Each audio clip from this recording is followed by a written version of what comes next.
di dalam surga, kami bersyukur untuk kesempatan kembali melayani, memuji dan mendengarkan firman Tuhan.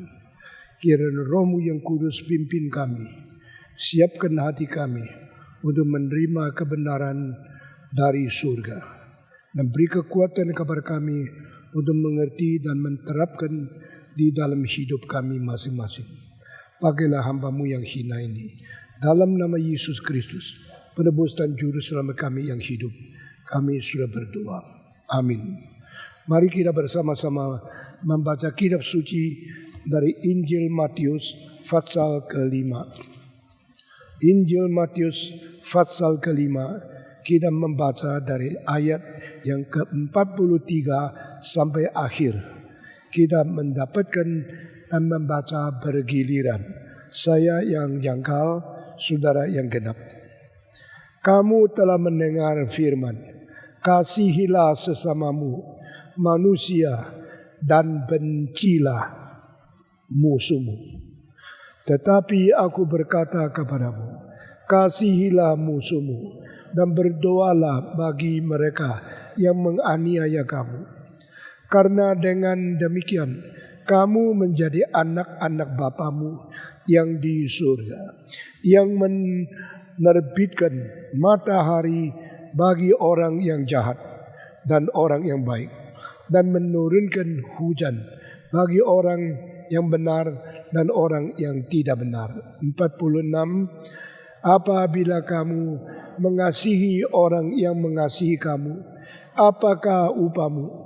Bukankah penungut cukai juga berbuat demikian?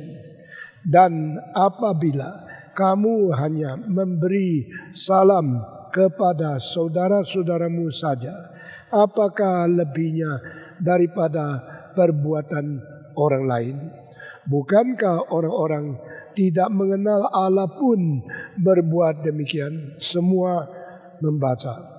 Karena itu haruslah kamu sempurna, sama seperti Bapamu di surga adalah sempurna. Pembacaan kitab suci sampai di sini. Mari kita berdoa sekali lagi. Tuhan, pimpinlah kami, pimpinlah jalan pikiran kami, sehingga kami boleh menyesuaikan diri dengan apa yang Tuhan bicara kepada kami. Dengar doa kami Tuhan, kami harap pengertian yang mendalam dan yang tepat boleh Tuhan berikan kepada kami, sehingga kami tidak menyimpang dan kami tidak salah mengerti firman-Mu yang begitu indah adanya. Dalam nama Yesus Kristus, penebus dan juru selamat kami yang hidup, kami sudah berdoa. Amin.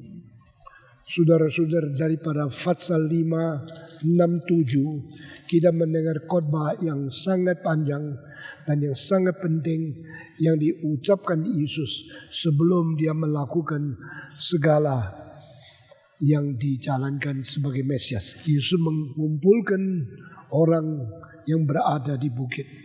Banyak orang datang kepada dia dan dia duduk dan mengajar.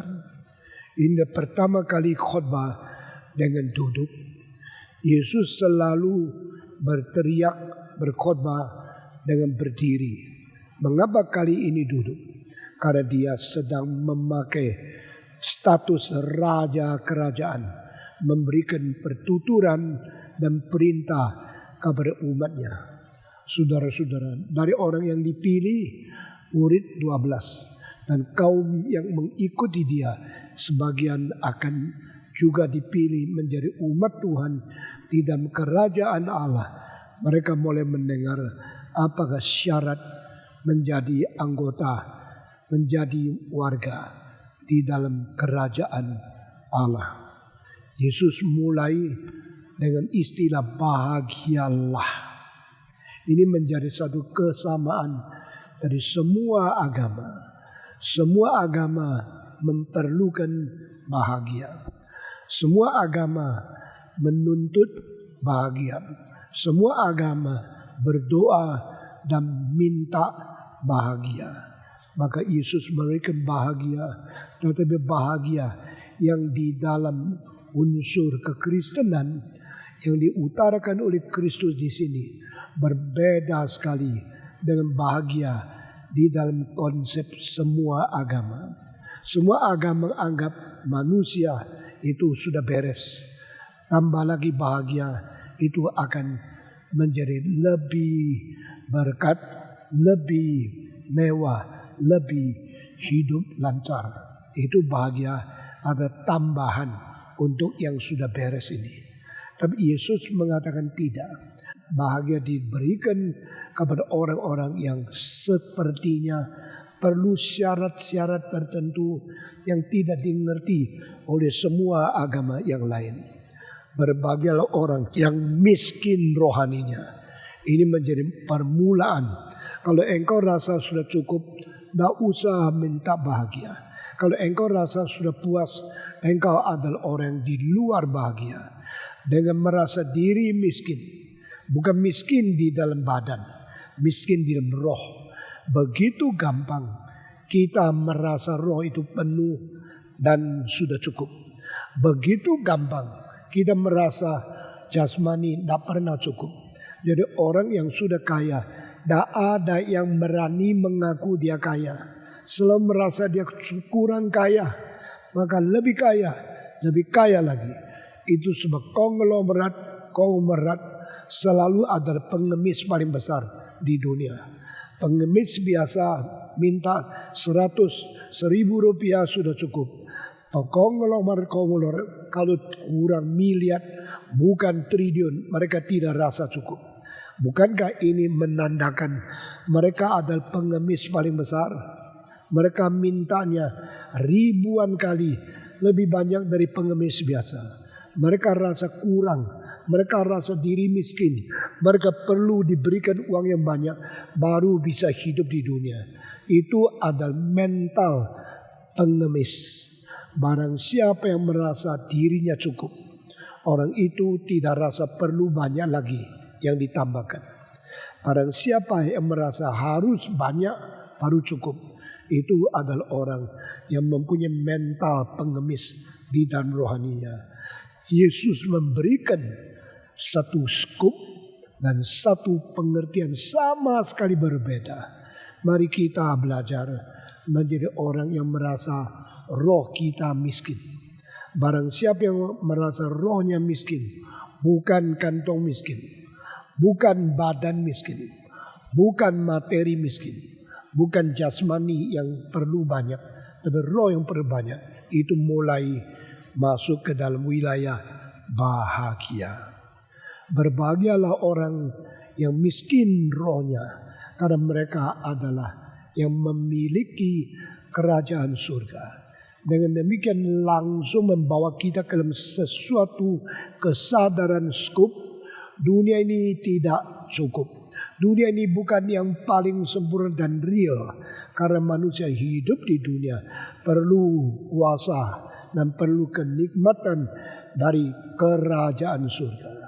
Berbahagialah orang yang ratap, orang yang sedih, orang yang susah karena dosanya. Karena mereka akan mendapatkan penghiburan. Semua penghiburan, entertainment di dalam pelacuran, perjudian, segala sesuatu yang mengisi kebutuhan nafsu dan seks itu tidak pernah memberikan kepuasan, tidak pernah menghibur sesungguhnya. Begitu engkau berzina, engkau rasa senang berapa menit. Setelah selesai, kekosongan hidup tetap melanda engkau. Begitu engkau berada nonton bioskop atau menikmati seks, menikmati keuangan melalui perjudian, engkau rasa senang. Sesudah itu keluar dari tempat penghiburan itu, engkau kembali merasakan kekosongan. Siapakah yang mendapatkan penghiburan yang sejati? Yaitu mereka yang dosanya diampuni. Mereka yang jiwanya didiriskan oleh air rohani dari surga. Berbahagialah orang yang ratap, orang yang sedih, karena mereka akan mendapatkan penghiburan. Di dunia yang merasa kalau engkau mempunyai wibawa, mempunyai kuasa, mempunyai militer yang kuat, engkau berbahagia. Seperti sekarang begitu banyak pemimpin-pemimpin militer dan pemimpin-pemimpin negara di dunia. Mereka gila-gilaan, mereka aus tidak henti-henti minta kuasa daripada kekerasan militer di dalam hidup mereka. Tapi mereka akhirnya sulit mempertahankan kedudukan politik, kedudukan kuasa pemerintahan yang mereka sudah raih. Getar-getir, sabar dari ketakutan kehilangan kuasa. Orang demikian belum pernah memiliki bumi. Yesus berkata, berbahagialah orang yang lembut, karena mereka akan mewarisi bumi. Siapakah lebih lembut dari Yesus Kristus? Siapakah lebih lunak dan tidak mempertahankan apapun untuk pemilikan dia sendiri dari Yesus Kristus? Itulah sebab Yesus yang paling lembut sekarang mewarisi bumi paling banyak. Napoleon setelah mati, tulangnya ditahan oleh Inggris, tidak dikembalikan kepada pemerintah Perancis sampai belasan tahun. Setelah dikembalikan, orang Perancis begitu menghargai tulang daripada jenazahnya Napoleon, mendirikan satu tempat lebih indah dari banyak gereja, dibungkus emas di atas kubahnya, menjadi satu bangunan yang paling indah di dalam kuburan orang-orang kaisar dan raja barat di seluruh dunia. Tapi hanya satu, mengingat Napoleon, hanya satu tempat. Tapi Yesus Kristus yang mati pinjam kuburan, lahir pinjam palungan, seumur hidup tidak mempertahankan apapun untuk menjadi hal yang dimiliki oleh dia. Setelah dia mati, dunia yang jadikan gereja yang besar, lebih besar dari kuburan Napoleon, ratusan jutaan gereja di seluruh dunia. Karena dia lembut, dia mewarisi bumi. Saudara-saudara, dalil yang dikemukakan oleh Yesus Kristus tidak pernah diketahui oleh siapapun sebelum Kristus lahir. Belum pernah dimengerti oleh manusia semua keturunan Adam. Mereka cuma pakai konsep nilai yang mereka bangun di dalam dasar perbuatan dosa untuk merebut semua kemuliaan. Tetapi tidak ada satu yang sukses, tidak ada satu seperti Yesus Kristus. Yesus tidak memiliki apapun, tapi dia memiliki segala sesuatu. Yesus tidak mempunyai seorang tentara di bawah dia, tetapi sekarang beribu-ribu juta manusia ingin berperang, berjuang bagi Kristus. Siapakah mewarisi bumi? Siapakah yang menang mendapatkan lebih banyak dan terbanyak pengikut dan penjunjung tinggi selain Yesus Kristus? Tidak ada. Berbahagialah, berbahagialah. Dan akhir dari 9 berbahagia adalah berbahagialah orang yang dianiaya, orang yang dimusuhi, orang yang difitnah, orang yang ditindas.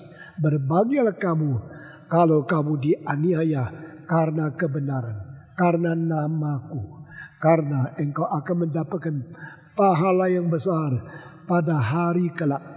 Dan sebelum kamu, semua nabi pernah mendapatkan penganiayaan seperti ini. Akhir daripada khotbah tentang bahagia adalah mengerti satu jurusan dan satu linear daripada seluruh sejarah. You are blessed because some reward will be given in the future and some prophet had been example in the past. Dengan demikian di dalam sejarah yang berkesinambungan kekekalan, orang ini sudah mentegakkan, sudah mendapatkan status yang tidak goncang di dalam Tuhan. Saudara-saudara, kita sudah berkhotbah mengenai bahagia dan bagian yang lain di dalam khotbah di bukit, dan kita tidak habis-habis mendengarkan kalimat-kalimat yang begitu penting dari Matius pasal 5. Hari ini kita baca bagian terakhir dari pasal 5. Setelah bagian 9 yang diucapkan oleh Yesus Kristus, lalu dia mulai membicarakan sesuatu pengertian yang penting, yaitu bagaimana kita mengerti kehendak Tuhan melebihi dari tradisi yang turun dari sejarah. Tradisi yang turun sebagian adalah dari firman Tuhan melalui Musa, sebagian adalah daripada penjelasan melalui komentator, sehingga manusia selalu tidak bisa membedakan yang asli dari firman Tuhan itu mana, yang campuran dari manusia apa. Sehingga keadaan campur aduk ini membuat kacau konsep kita. Kalau waktu gereja tidak mengerti yang asli makna yang diberikan oleh Tuhan, tapi menerima kekacauan tambahan daripada manusia, bukankah iman kita tidak menjadi murni? Bukankah iman kita mempunyai campuran penyelewengan yang lain? Itu sebab Yesus datang ke dunia, dia harus membereskan ini. Dan pemberesan semacam ini berdasarkan semangat yang mau kembali kepada yang asal. Mengapakah kita dirikan gereja Reform Injili Indonesia? Mengapa kita mengadakan reformasi 500 tahun, satu konsultasi untuk mengingat kembali apa yang dikerjakan oleh Martin Luther? Karena kita mewarisi semangat ini, harus kembali kepada yang asli, harus kembali kepada yang asal, sehingga kita tidak menerima dan kita tidak dinodai oleh campuran yang tidak murni itu.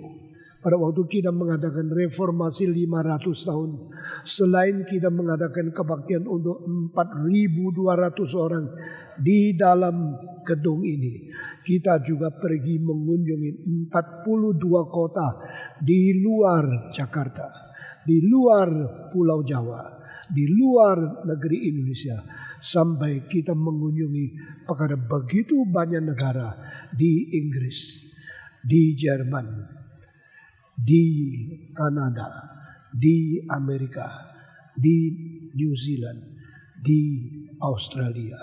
Pada waktu terakhir selesai di New Zealand, Auckland, saya hari esoknya kembali ke Jakarta. Itu sudah tanggal 13 dari November. Waktu saya tiba di Jakarta, saya tanya yang daftar berapa? 4.000 lebih. Kita bersyukur. Dan kita mengadakan 5-6 hari daripada pemimpin-pemimpin sedunia yang paling penting diundang ke sini memberikan ceramah. Dan saya sendiri akhirnya juga memberikan satu khotbah untuk mengenang hari reformasi Martin Luther 500 tahun di PRJ. Dan di situ lebih dari 8.000 orang yang ikut merayakan. Saya akhirnya baru sadar itu adalah sesuatu kebaktian mengingat reformasi yang terbesar di dunia. Ini membuktikan Tuhan sangat memberkati gereja ini, dan Tuhan memberikan kepada kita sesuatu hak, sesuatu privilege, boleh mengadakan sesuatu pengenangan dari reformasi 500 yang mendapatkan lebih banyak orang dari kenangan di mana saja di seluruh dunia. Karena selain 8.000 di sini, yang kedua terbesar adalah di Los Angeles, 6.500. Yang ketiga adalah 4.500 di Orlando, di mana saya juga menjadi salah satu pengkhotbah di dalam Amerika itu. Saudara-saudara, karena kita mempunyai satu semangat mau kembali kepada asal, mau kembali kepada asli, tidak mau cukup dan tidak mau dipuaskan oleh campuran dan oleh hal-hal penyelewengan yang tidak memelihara kemurnian itu. Nah inilah sebabnya Yesus mengadakan dengan semangat reform pasal 5. Kamu pernah mendengar orang kuno berkata, tetapi aku berkata kepadamu. Mari bandingkan yang sudah menjadi tradisi turun 1000 tahun kepada engkau. Berdasarkan firman Tuhan melalui malaikat kepada Musa diberikan mengajar orang Israel Taurat, hukum. Dan yang diterima dari kuno, daripada tradisi, daripada orang-orang lain yang berkata mencampuri perkataan Tuhan. Mari kita memperoleh yang murni yang mana. Kamu telah mendengarkan kalimat orang kuno kepadamu.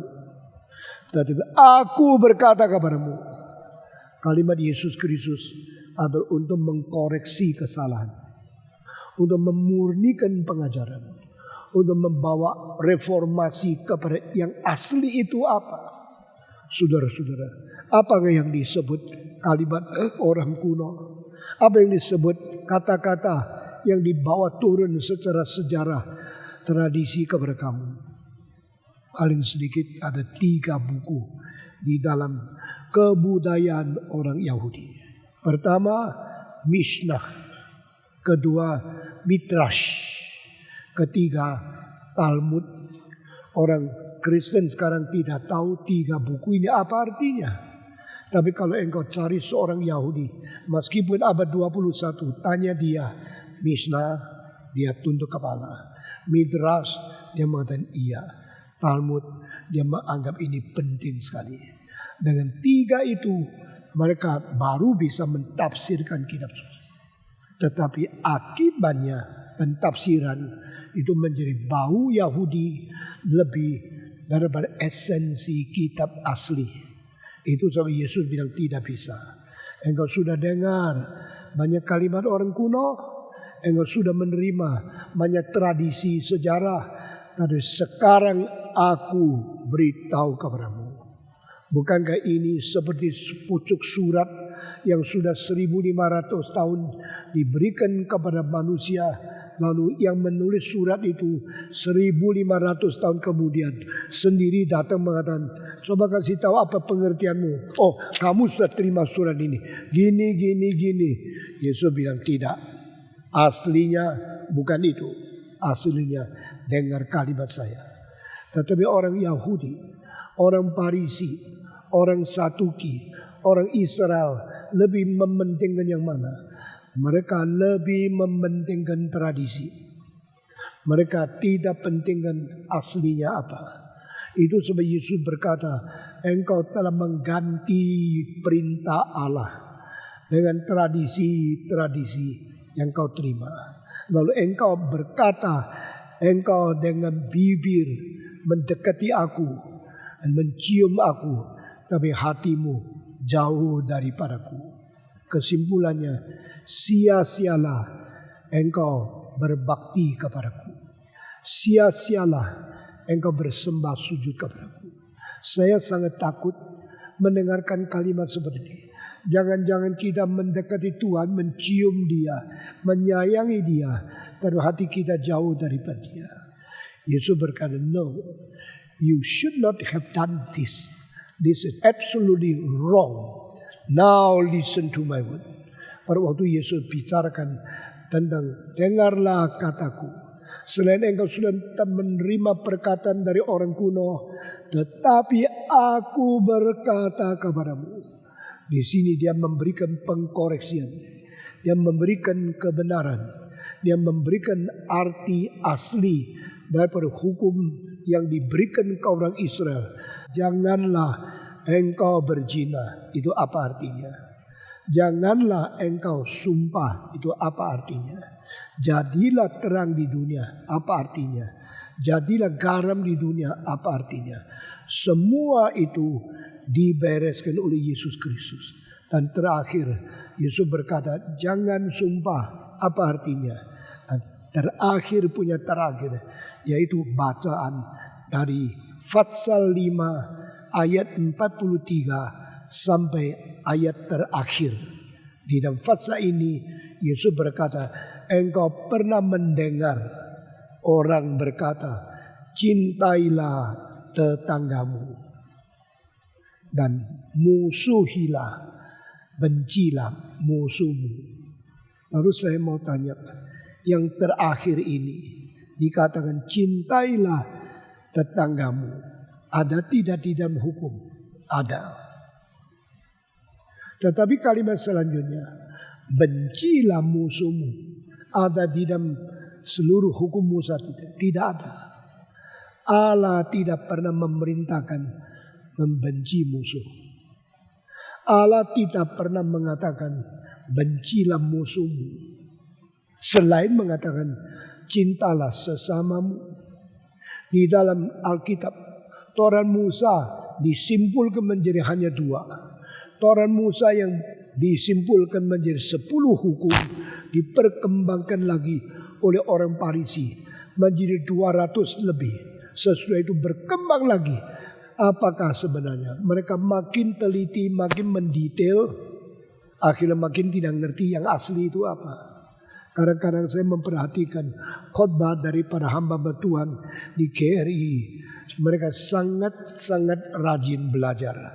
Tetapi saudara, kadang-kadang khotbahnya mendetail sampai yang asli, yang penting itu menjadi kehilangan. Banyak orang memperhatikan yang detail dan tidak tahu yang asli itu apa. Maka di dalam Ulangan pasal 6 ayat keempat diberikan, dengarlah Israel. Istilah dengarlah itu menjadi kalimat paling penting di seluruh perjanjian lama. Shema. You should listen. Hai Israel.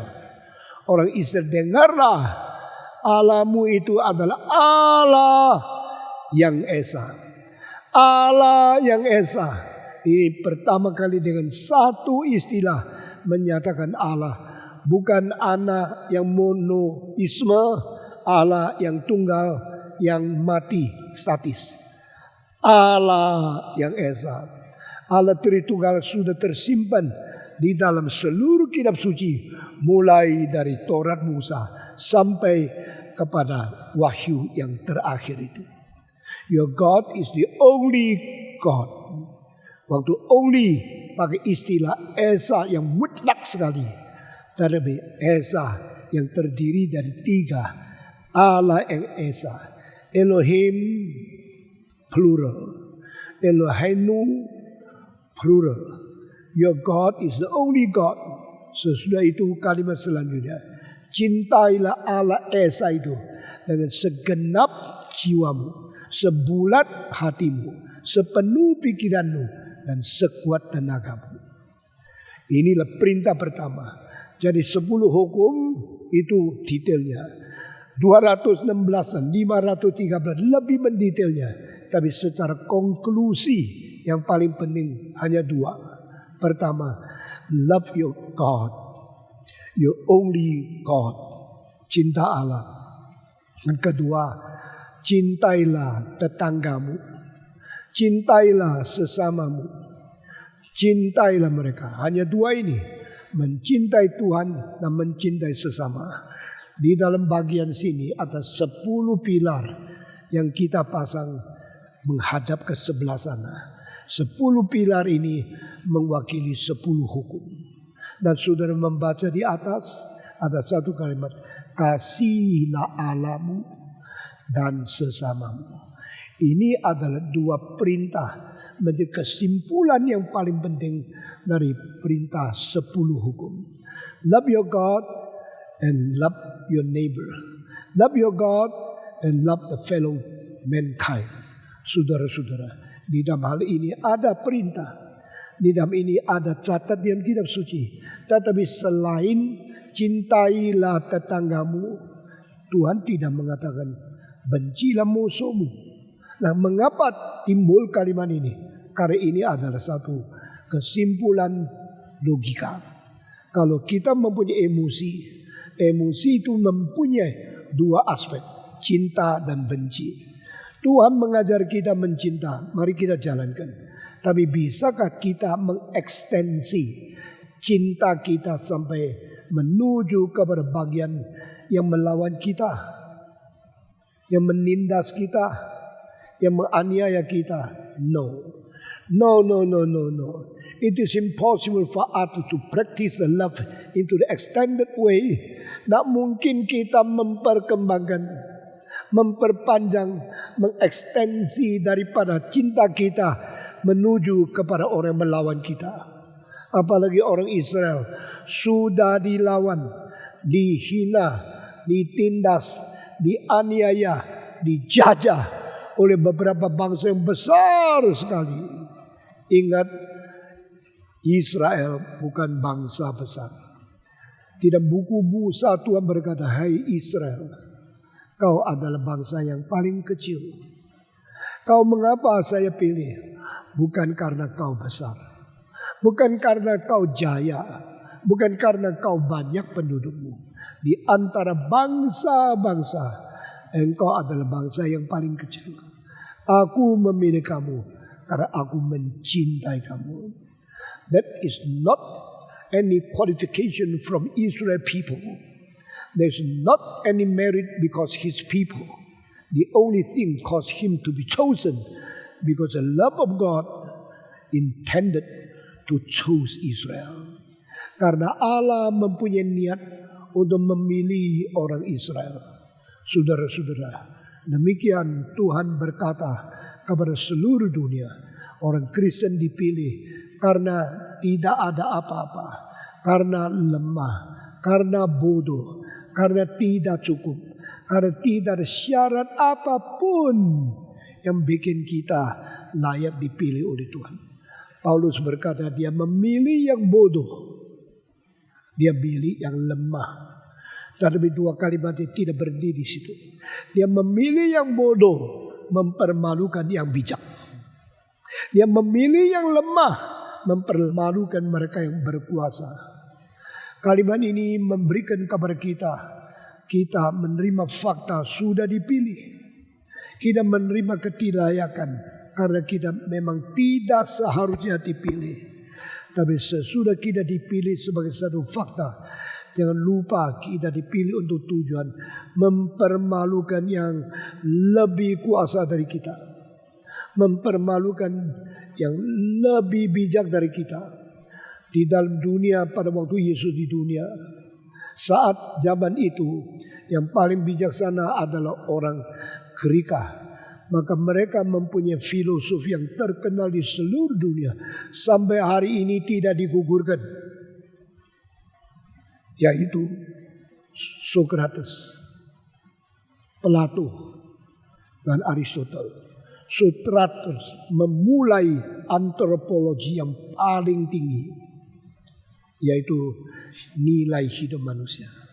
Sebelum Socrates, semua filosof memperhatikan pengertian di luar manusia.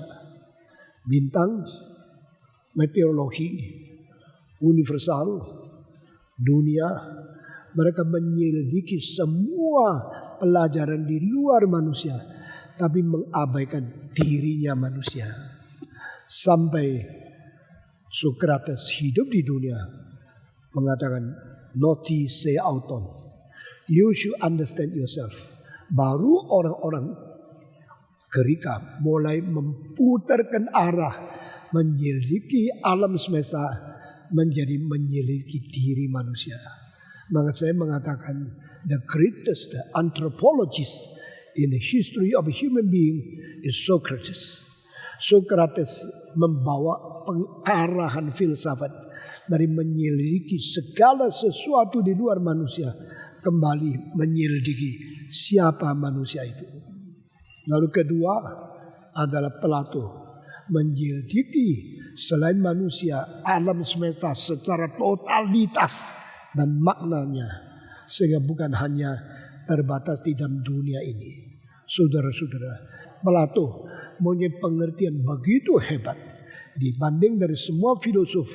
Dia mempunyai skop, mempunyai lingkup, mempunyai wilayah pengertian alam semesta secara komprehensif.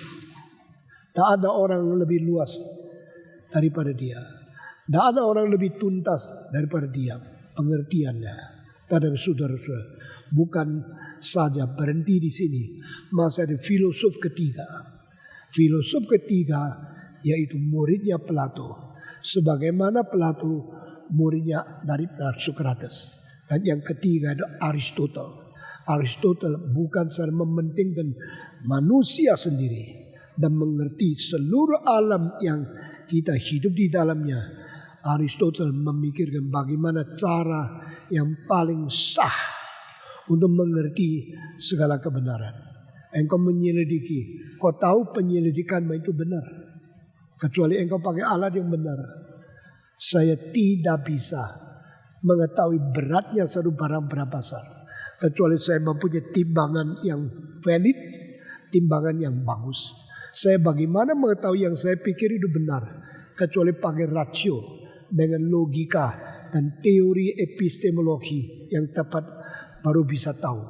Itu sebab Aristotle adalah yang paling hebat di dalam menggali rasionalisme, menggali silogisme, menggali logika. Semua ini dimulai dari Greka. Sehingga tidak mungkin dunia melampaui atau dunia menggugurkan signifikansi ketiga orang ini. Socrates, Plato, dan Aristotle. Nah saudara-saudara, setelah turunkan ini, maka Greka dianggap bangsa yang paling berbijaksana. Nah di dalam waktu Yesus memilih orang Kristen dari antara orang yang di Palestina yang minoritas punya minoritas. Lalu Tuhan berkata, aku memilih engkau bukan karena engkau besar, engkau kecil. Di antara bangsa-bangsa Israel, engkau bangsa yang kecil. Di antara bangsa kecil Kristen lebih minoritas, lebih kecil. Tapi Tuhan berkata, aku memilih yang bodoh supaya mempermalukan yang bijak. Aku memilih yang lemah untuk mempermalukan yang berkuasa. Saya sangat terpengaruh oleh ayat-ayat seperti ini. Sehingga saya berani mengatakan Kristen harus menyatakan apa yang kita terima dari firman Tuhan lebih tinggi bijaksana daripada Aristotle, Plato, dan Socrates. Sudah kita capai belum? Yang kita terima dari kuasa Tuhan lebih besar dari kuasa kerajaan Romawi, Rusia, Cina, Amerika, dan semua kuasa militer politik dunia. Apakah GRI mengerti apa yang menjadi mental daripada pendiri GRI? Apakah semua hamba Tuhan dan semua majelis ini mengetahui apa yang kita ingin capai? Kita lemah, tetapi kita mempermalukan yang berkuasa. Kita hina, kita akan mempermalukan semua yang bijaksana. Sehingga Paulus berkata, itu semua ajaran sekolah dasar. Paulus dengan kalimat yang begini, bukankah itu sombong? Luar biasa sombongnya. Dia anggap filsafat bijaksana yang paling tinggi di dunia zaman itu. Tradisi daripada Socrates, Plato, Aristotle. Semua cuma sekolah dasar saja. Yesus Kristus memberikan kita bijaksana lebih dari universitas. Dan melihat bijaksana dunia sebenar semua sekolah dasar. Saudara-saudara, engkau sadar tidak? Pengertian firman yang kita terima lebih tinggi daripada Harvard, lebih tinggi daripada Yale, lebih tinggi daripada Princeton, lebih tinggi daripada Cornell, lebih tinggi daripada Berkeley, lebih tinggi daripada USC, lebih tinggi daripada University of Chicago. Karena mereka itu semua sekolah dasar. Ini firman Tuhan bijaksana yang tertinggi. Tuhan pilih yang paling kecil, paling lemah, paling miskin, paling kosong, yang paling bodoh untuk mempermalukan yang paling bijak. Ini ada kalimat setting daripada cara Tuhan membuat sesuatu bangsa yang dimiliki oleh Tuhan menjadi bangsa anak sulung di atas semua anak yang lain. Christian should be the elder son among all the nations, and Christ is the elder son of all the Christian brothers. Kita bersyukur, ini pengertian begitu besar. Tapi orang Kristen yang salah mengerti Alkitab menakutkan. Mereka cuma tahu, oh kasih saya kaya, hati saya makmur, kasih saya sehat, kasih saya jaya, kasih saya sukses. Teologi kemakmuran kelihatannya besar sekali. Dan yang ikut beribu-ribu, berlaksa-laksa. Tapi mereka mempunyai pikiran yang begitu rendah, yang begitu kecil, yang sama sekali berbeda dari firman Tuhan. Yesus berkata, engkau adalah kaum pilihanku, engkau adalah warga kerajaan surga. You are the people in the kingdom of God. Rendah hati, ratap, bertobat, lembut, aus akan kebenaran, dan carilah akan keadilan. Dan engkau dianiaya. Semua kelihatan engkau gagal, engkau rugi, engkau menjadi orang yang paling lemah di dunia. Tapi engkau adalah terang dunia. Engkau adalah garam dunia. Bukan berarti engkau perlu dunia. Sebaliknya, dunia perlu kamu. Saya tidak bisa bayangkan. Kalau laut yang besarnya lebih 4 kali daripada tanah di seluruh bumi tidak ada garam, dunia ini sampai kapan masih hidup? Semenjak Adam sampai sekarang, barang yang rusak dilempar ke laut berapa ton? Kenapa laut masih begitu bersih? Binatang yang mati buang di dalam laut, ikan paus yang besarnya sampai separuhnya gereja ini. Setelah mati, kalau busuk, laut jadi apa? Tetapi laut selama berpuluh-puluh ribu tahun sampai sekarang masih airnya bersih. Kita tidak takut kalau kita kena air laut, kita kena bakteri. Kita tidak takut makan ikan laut, kita akan kena akan virus. Karena apa? Karena Tuhan sanggup membuat laut bersih terus, tidak habis-habis, beribu-ribu tahun tetap bisa mempunyai wilayah yang bikin kita sehat karena garam.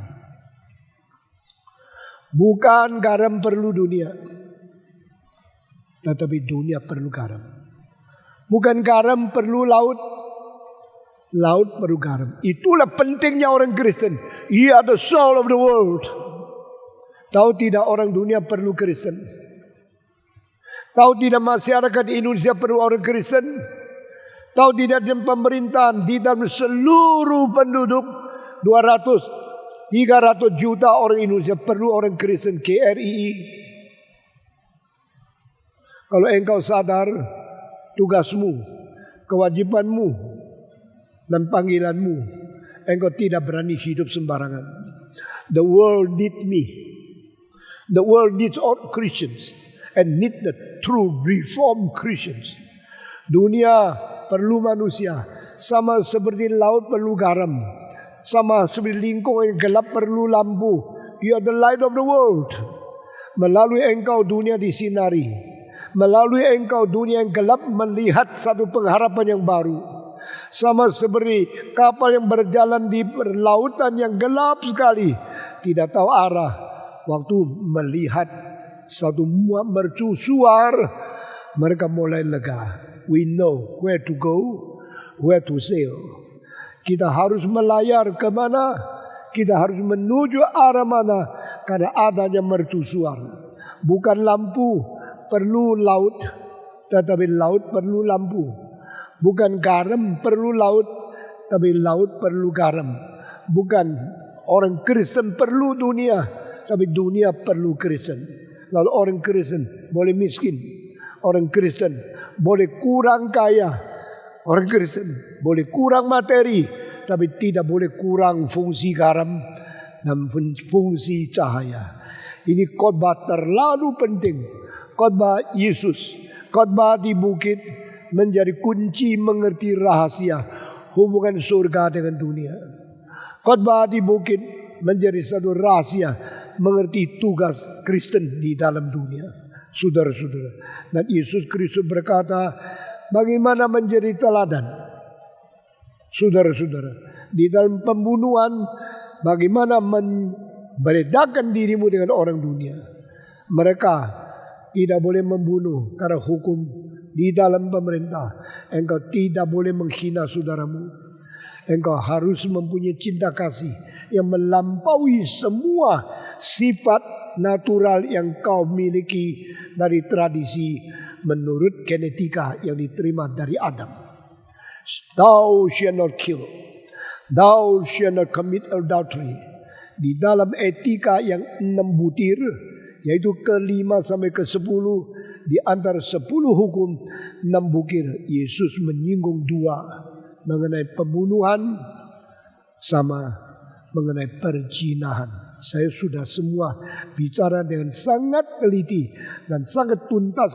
Saudara-saudara, lalu Yesus mengatakan yang paling akhir di sini, selain jangan berzina, jangan membunuh, jangan sumpah, sekarang mencintai musuh. Mencintai musuh itu tidak ada di dalam ajaran apapun di dalam seluruh 6.000 tahun kebudayaan manusia. Saudara-saudara, saya telah berkata antara Konghucu sama Lao Tse, yang lebih dekat Kristen Lao Tse, tapi bukan bicara tentang bagaimana mencintai musuh dan mendoakan orang menganiaya. Lao Tse hanya mengatakan engkau harus mempunyai moral untuk menghadapi mereka yang memusuhi engkau. Ita Pauyen saya suruh bicarakan. Tetapi saudara-saudara, ita Pauyen dengan kejahatan yang ada kepada engkau dengan moral etika yang baik untuk menghadapi. Tetapi itu tidak cukup. Yesus mengatakan cintai mereka, bukan hanya bermoral. Cintai dan doa bagi mereka bersangkut paut dengan prihatin yang sungguh-sungguh. Saudara-saudara, siapa yang kau doakan? Tuhan. Engkau berdoa kepada Tuhan. Siapa yang kau doa baginya? Engkau berdoa untuk siapa? Engkau berdoa untuk suami, berdoa untuk istri, berdoa untuk anak, kebanyakan berdoa untuk orang paling dekat dengan engkau. Engkau pernah mendoakan musuh yang mau membunuh engkau, yang membenci engkau, yang menindas engkau, yang menganiaya engkau. Saudara-saudara, orang Israel di dalam sejarah sebelum Yesus datang sudah menerima penganiayaan banyak dari musuh-musuh Israel. Orang Israel siang malam berdoa, Tuhan tolong bangsaku, tolong umatmu. Israel dianiaya ratusan tahun yang lalu oleh Babylon. Babylon datang menangkap orang Israel, membawa yang paling ganteng, yang paling muda dikebiri supaya boleh melayani di dalam istana. Orang Israel yang paling muda, paling ganteng, yang paling pintar, semua dikebiri menjadi sida-sida. Saya kira Daniel adalah seorang yang sudah dikebiri. Daniel mungkin menjadi yunak, seorang sida-sida yang tidak mungkin menikah, tidak mungkin mempunyai anak. Ini penghinaan dan memperalat. Lalu ditemukan Daniel mempunyai sesuatu kelebihan, bisa menyelesaikan, bisa memberikan komentari kepada mimpi-mimpi ajaib, melampaui semua ahli sihir, melampaui semua orang-orang paling pintar di Babylon. Maka Daniel akhirnya dipakai oleh Nebukadnezar. Selain menghina, menganiaya, memperalat, apa yang menjadi yang boleh dipakai diambil, yang lain dibunuh. 70 tahun orang Israel berada di Babylon. Setelah 70 tahun dibolehkan pulang, bukan oleh orang Babylon. Babylon tidak mengizinkan orang Israel boleh pulang ke tanah air sendiri. Yang boleh pulang itu adalah Raja Kores, raja daripada dinasti yang lain, dari kerajaan yang lain. Saudara, setelah orang Israel diambil, dibawa pergi, disita, dibuang ke Babylon, maka negara yang kedua menganiaya orang Israel ada Assyria. Assyria membawa orang Israel pergi ke tempat Asyur, dan Asyur negara yang menghancurkan akan Babylon. Sesudah itu ada Persia menghancurkan Asyur lagi. Kerajaan besar di dunia waktu itu bukan di Eropa, bukan di Australia, bukan di Amerika, semua di Asia Barat. Sampai sekarang engkau bisa menemukan itu peninggalan daripada ibu kota Persia yang dihancurkan oleh Alexander the Great 300 tahun sebelum Yesus Kristus. Dan peninggalan dari istananya masih ada. Dia punya pilar tingginya 18 meter, lebih daripada 6 susun rumah. Ini sekarang batu daripada granit marmer yang besar dan tinggi itu sudah lebih 2000 tahun belum hancur, masih ada. Saudara-saudara, Israel begitu kecil, Babylon begitu besar, Assyria begitu besar, dan Babylon ibu kotanya Babylon. Assyria ibu kotanya Niniwe, dan Persia ibu kotanya Persepolis. Ini semua kerajaan yang saling mengadu siapa lebih jago. Dan tentara mereka berjuta-juta orang. Tapi akhirnya tahun 320 lebih sebelum Kristus, Tuhan pakai satu bangsa tidak besar, namanya bangsa daripada Masedonia, untuk pergi melintasi gunung, laut, padang belantara sampai di Persia. Hancurkan kerajaan paling besar di dalam sejarah Persia. Dan akhirnya Raja Persia mati. Sesudah mati dibunuh oleh jenderalnya sendiri.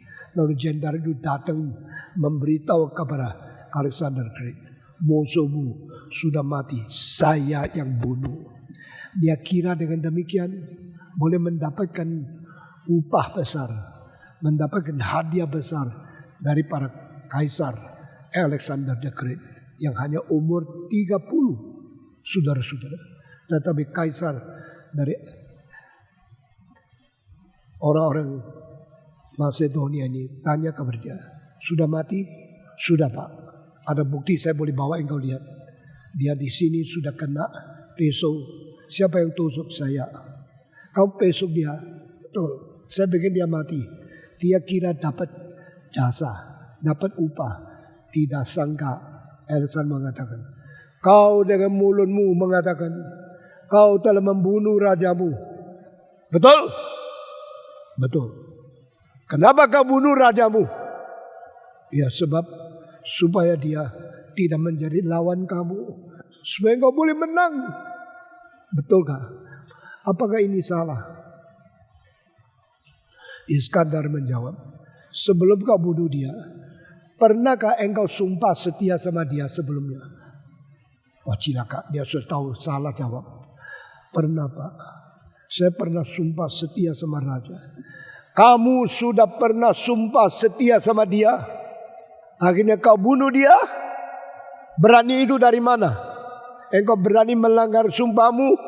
Engkau berani sendiri menelan akan janjimu? Engkau manusia apakah? Wah tidak sangka ya, menjadi raja seperti Iskandar, standar moralnya lain sama raja yang lain. Orang itu tidak bisa jawab. Sekarang saya kasih tahu, raja tidak bisa dibunuh oleh bawahannya, kecuali dibunuh oleh raja yang memang Tuhan utus untuk membunuh dia. Orang ini sama seperti yang melapor kepada Daud, Saul sudah mati. Kau tahu saya yang bunuh. Maka Daud tidak mengatakan kau bunuh Saulus. Puji Tuhan saya sekarang tidak ada musuh. Karena engkau membunuh Saulus saya kasih hadiah emas 3 kilo. Tidak. Daud berkata orang ini dengan mulut sendiri mengaku dia telah membunuh tuannya dia. Orang ini harus dibunuh. Baru dia kaget kalau dia berbuat salah. Ini semua tercatat di dalam Alkitab, juga tercatat di dalam sejarah. Saudara-saudara, orang Israel dianiaya oleh orang Babylon. Orang Israel dianiaya oleh Asur. Orang Israel dianiaya oleh bangsa-bangsa yang lain.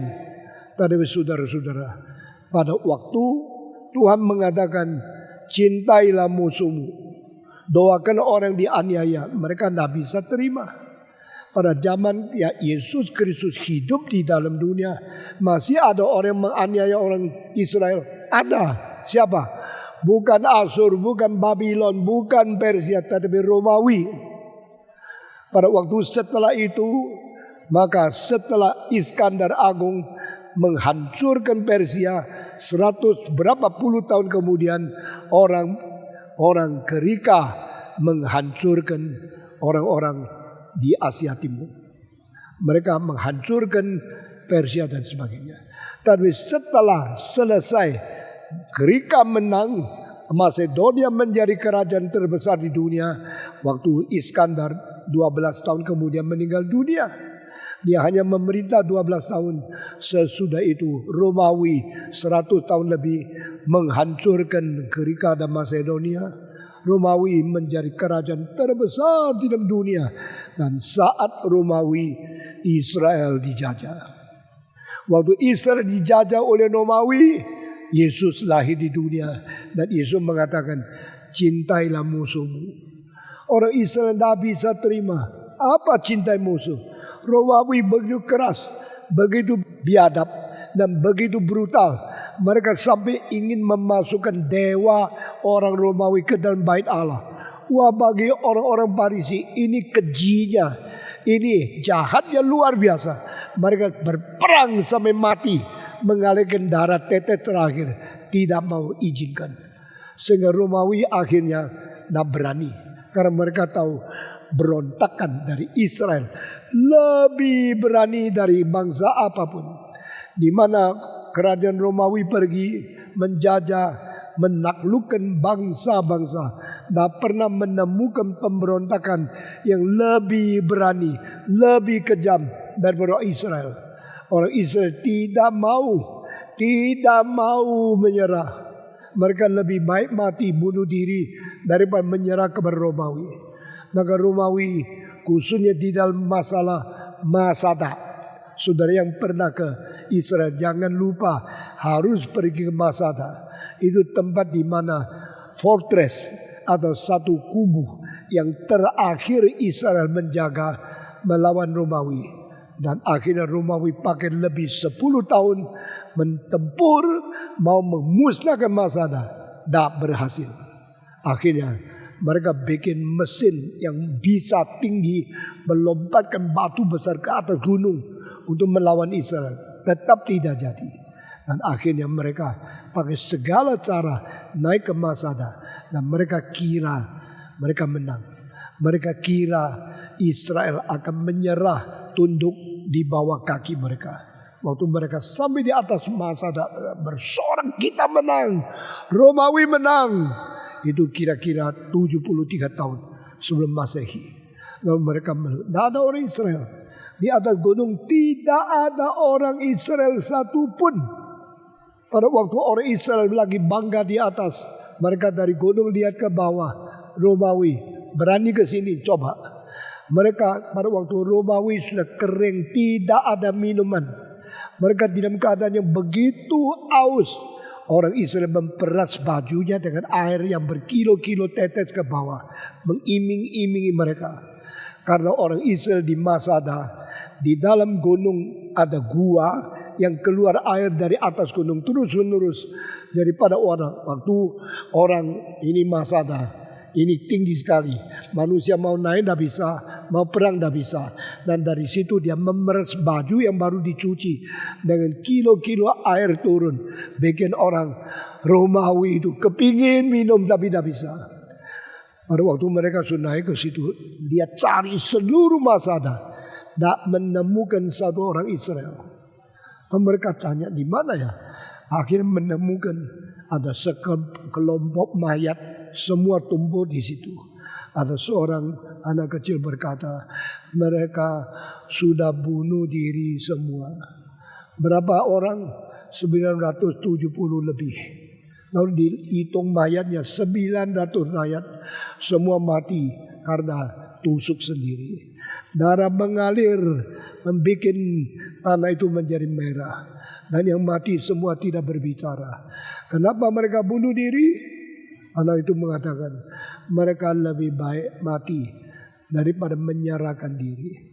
Ini menjadi suatu kebanggaan orang Israel sampai hari ini. Sekarang di negeri Israel, kalau engkau menjadi tentara, engkau harus sumpah setia sampai mati, tidak mundur, tidak menyerah sampai mati pun setia, tidak pernah berubah. Bagaimana sumpahnya? Semua tentara Israel dengan helikopter dibawa ke atas gunung Masada, lalu semua baris di situ. Semua waktu sumpah mesti tambah satu kalimat. Selain saya sumpah setia kepada negara Israel, saya akan berperang sampai mati, tidak akan menyerah. Nah, ini dari tahun 57 sampai sekarang belum pernah satu kali Israel menyerah karena semua sumpahnya di Masada. Setelah upacara Masada selesai, berteriak berapa kali? Never Masada again. Never Masada again. Tidak boleh terulang Masada. Kita tidak akan bunuh diri. Kita bunuh musuh sampai mati. Kita akan menang tanpa menyerah. Karena kita orang Israel. Ini kebanggaan Israel. Israel punya tentara dianggap tentara mungkin paling kuat keempat di seluruh dunia. Selain Amerika, Rusia, Inggris, mungkin paling kuat dia. Saudara, mari kita teruskan dengan cerita tadi. Waktu orang-orang Romawi menganiaya, waktu Iskandar dia tidak menganiaya. Alexander Great, waktu dia berhenti perang di India, dia pulang. Menurut legenda, dia lewat Yerusalem. Waktu dia lewat kota Yerusalem, menurut kebiasaan dia, tidak pernah dia menghina agama. Maka kemana saja dia membasmikan, dia membunuh musuhnya, tapi tetap menjunjung tinggi agama orang lain. Sampai di Mesir, dia tetap membuat satu kuil sembah sujud di situ, menyembah salah satu dewa dari orang Mesir di Karnak. Sekarang di Karnak yang ratusan meter besarnya kuil itu, di kota ketiga ada satu dewa yang disembah sujud oleh Iskandar yang ketiga. Maka waktu dia sampai di Yerusalem, dia tidak menghina dan tidak menganiaya agama, tapi dia coba mau mengetahui dewa di sini dewa apa. Waktu itu seorang imam keluar dari bait Allah bertemu dengan Iskandar. Saya tahu engkau Iskandar yang agung. Saya tahu engkau kaisar pemenang yang paling besar di dunia. Tapi maafkan, kisahmu sudah ada di kitab suci orang Yahudi. Hah? Benar? Di mana? Di dalam kitab Daniel bicara tentang tentang Gerika ada seekor kambing yang jantan, yang tanduknya besar cuma satu. Tanduknya cuma satu. Biasanya kambing 2 tanduk. Ini cuma satu. Dan setelah dia waktu muda meninggal dunia, tanduk itu patah. Setelah patah keluar 4 tanduk. Ceritamu sudah ada di kitab suci orang Yahudi perjanjian lama. Dia kaget. Dia mengatakan, jelaskan lebih dari itu. Betulkah saya akhirnya akan patah? Setelah aku patah, akhirnya akan 4 jenderal. Memang Iskandar mempunyai 4 jenderal di bawah dia. Dan sejarah mencatat setelah dia mati 4 jenderal sungguh-sungguh membagi kerajaan menjadi 4 wilayah. Masing-masing menjadi raja di dalam wilayah-wilayah itu. Ada satu namanya Ptolemy menjadi raja di Mesir. Yang lain berada di timur. 4 tempat dipisahkan. Dia sangat kaget dan dia mengatakan, kalau begini Tuhanmu, Tuhan yang sungguh-sungguh. Karena dia telah menulis segala sesuatu tentang sejarah di dalam kitab sucimu. Dan dia tidak menganiaya orang Yahudi. Sekarang orang Kristen mengetahui dia seorang besar. Dan sesuatu sumbangsi paling besar daripada Iskandar Agung menurut orang Kristen adalah dia membawa bahasa Gerika kemana-mana. Sehingga akhirnya Tuhan pakai bahasa Gerika menjadi perantara wahyu Tuhan ke dunia dan dicatat di dalam seluruh perjanjian baru. Perjanjian lama ditulis dengan bahasa apa? Ibrani. Perjanjian baru ditulis dengan bahasa apa? Bahasa Greka. Kenapa? Karena waktu itu Greka menjajah dan menjadi tempat yang begitu banyak.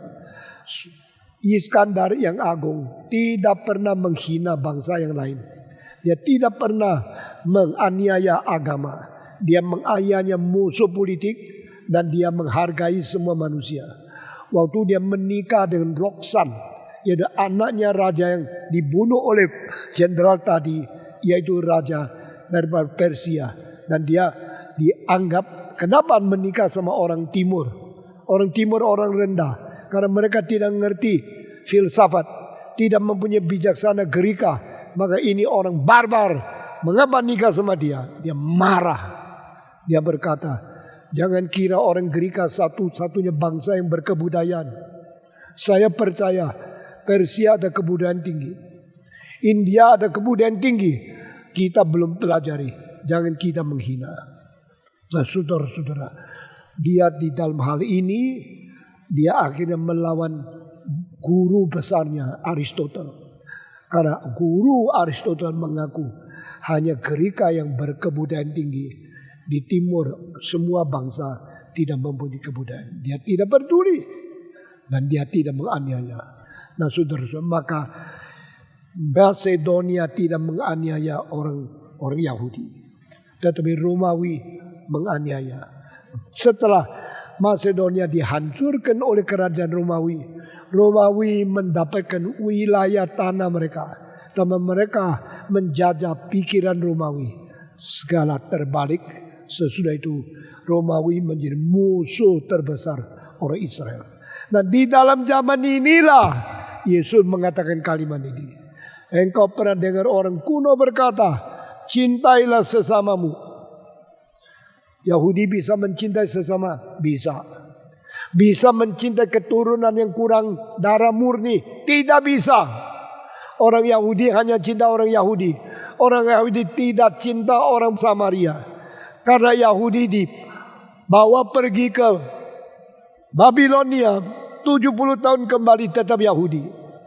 Tapi pada waktu Yahudi dibawa ke itu Assyria, setelah kembali dari Assyria menjadi darah campur. Sudah menjadi campuran darah. Orang Yahudi melihat orang Yahudi campuran pun tidak bisa mencintai. Maka kalau ditanya siapa tetanggamu? Who is your neighbor? Siapa sesamamu? Yaitu yang sama darah, sama jenis, sama sesuatu suku yang saya terima dari dulu. Bagaimana dengan orang Samaria? No. Samaria tidak mungkin kita cintai.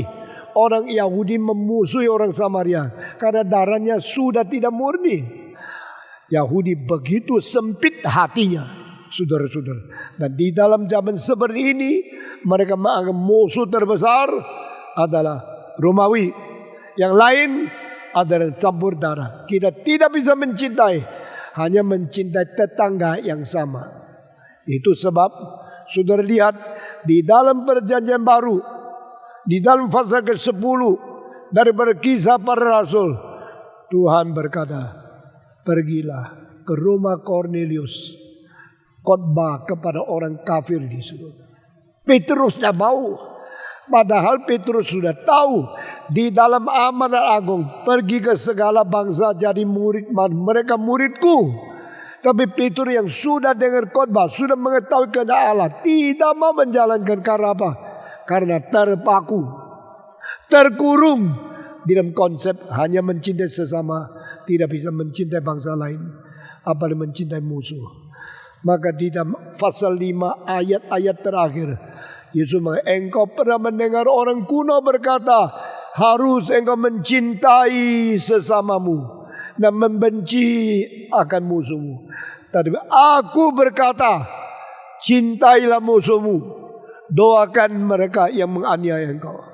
Ini menjadi revolusi terbesar. Ini kalimat menjadi sesuatu wilayah sesuatu lembar baru dari perjanjian baru, di mana Kristen berbeda dengan semua agama. Karena if you are not loving your neighbor and also loving your enemy, you are not Christian. Saudara-saudara, masih ada orang yang kau benci? Hari ini pikir hatimu, apa? Siapa yang kau benci? Coba hitung, coba di list out. Engkau tulis semua, lalu engkau mengaku dosa di hadapan Tuhan. Cintailah musuhmu, doakanlah bagi mereka yang menganiaya kamu. Engkau bilang, Tuhan, susah bagi aku. Tuhan mengatakan, jika tidak demikian, apa bedanya kamu dengan orang kafir? Hanya mencintai yang kau senang, apa bedanya orang kafir? Apa bedanya dengan kaum pemungut cukai? Bukankah mereka juga seperti ini? Cinta yang sama dengan saya, musuh yang melawan saya. Mari, dengarlah khotbah yang hari ini Tuhan berkata kepada, cintailah musuhmu dan berdoalah bagi mereka yang menganiaya engkau. Terlalu sulit. Tapi saudara-saudara, karena perintah Allah adalah tidak boleh dilawan, tidak boleh dikompromikan. Itu sebab kita hanya berkata, Tuhan, meskipun sulit, saya mau menjalankan. Tuhan beri kekuatan kepada saya untuk taklukkan diriku, supaya nafsuku, tabiatku, tradisiku, dan semua kemauanku yang tidak mau taat kepada engkau boleh takluk menjadi budak di hadapan kebenaran. Mari kita belajar mencintai musuh dan belajar berdoa bagi mereka yang menganiaya kita. Khotbah hari ini sampai di sini. Mari kita berdoa. Saya minta Pendeta Ivan Kristiono naik ke atas untuk memimpin kita di dalam doa.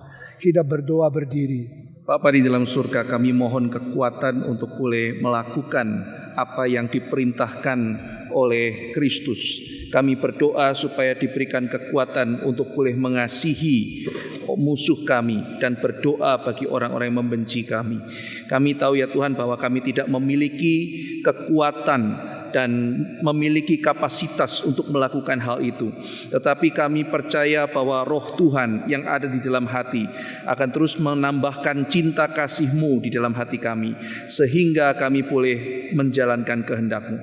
Terima kasih untuk firman yang Tuhan telah berikan, dan biarlah kami terus didorong oleh Tuhan untuk menjadi pelaku firman yang makin hari makin serupa dengan gambaran Kristus. Terima kasih ya Tuhan, dalam nama Tuhan Yesus kami berdoa. Amin.